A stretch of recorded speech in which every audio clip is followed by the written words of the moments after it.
tough video to watch, guys. There's a ton for us to learn from this video. This video is strictly for educational purposes. Nothing funny about this video, so please keep it clean in the comment section. I'm going to be going over this video frame by frame in slow motion and teaching you guys things you guys can do to avoid a serious injury like this happening to you or anybody else for that matter. So let's go ahead and get into it. This video took place on a Royal Caribbean cruise ship back in 2010, around the same time that two other serious neck injuries occurred, and between these three serious neck injuries, Waterparks and the cruise lines started to implement stricter measures and more detailed waivers when it comes to who can ride and what tricks can be done on these cruise ships.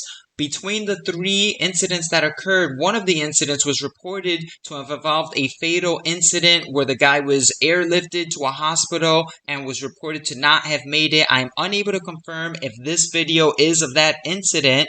It seems to be the consensus on different Flowrider forums and injury forums that there was no video of that particular incident that took place, so I'm pretty sure that this incident is one of the other two incidents. If you know anything about it, go ahead and leave it in the comments.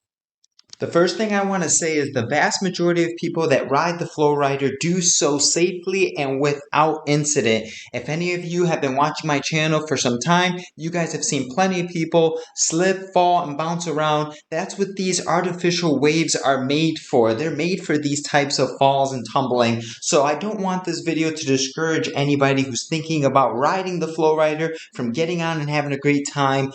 This is one of those incidents that's very rare, and let's talk about what you guys can do to actually prevent this. On the left hand side there you see a lifeguard, and to the right of this rider you actually have another lifeguard. Definitely utilize those lifeguards.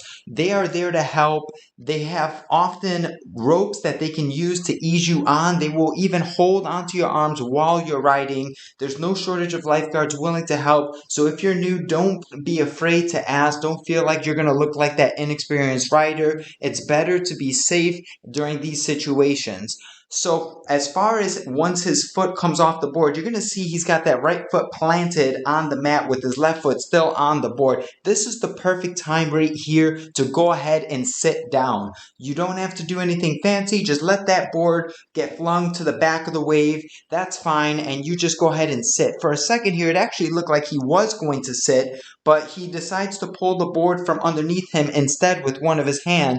Now he's got it extended out to the front of him, and he's going to try and walk off the wave like that, realizing that the board is hitting the wave and it's starting to catch water. He lets go of the board. This is still a decent time to go ahead and just sit down. Unfortunately, he doesn't, and he starts to walk across that wave.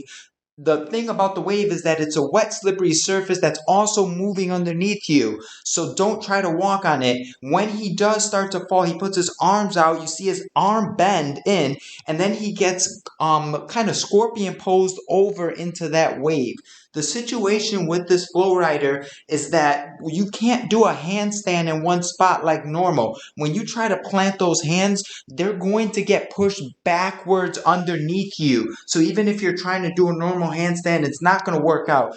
And once you start falling, go ahead and just go into a fetal position. If you ever find yourself in the process of falling, it will at least brace your head from any serious injury.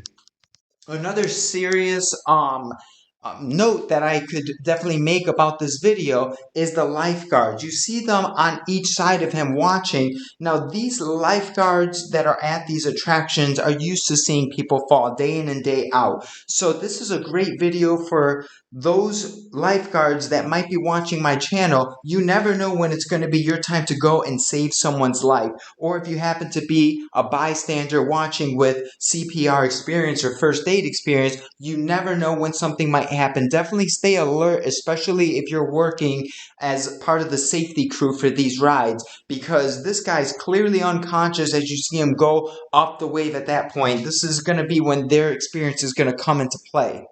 Definitely a tough video to watch. Plenty for us to have learned from it.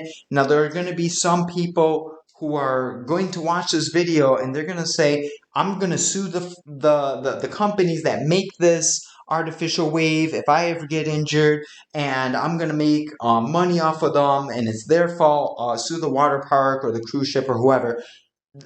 Ultimately, that's not been a very effective strategy for many people. From the accounts that I have seen that have attempted to file lawsuits, they haven't worked out. Once you sign that waiver, once you get on the wave, in general, you generally assume liability, and unless there's gross negligence, you can't expect those lawsuits to go through. So I wouldn't rely on those. Just go ahead and be safe when you're going to ride it.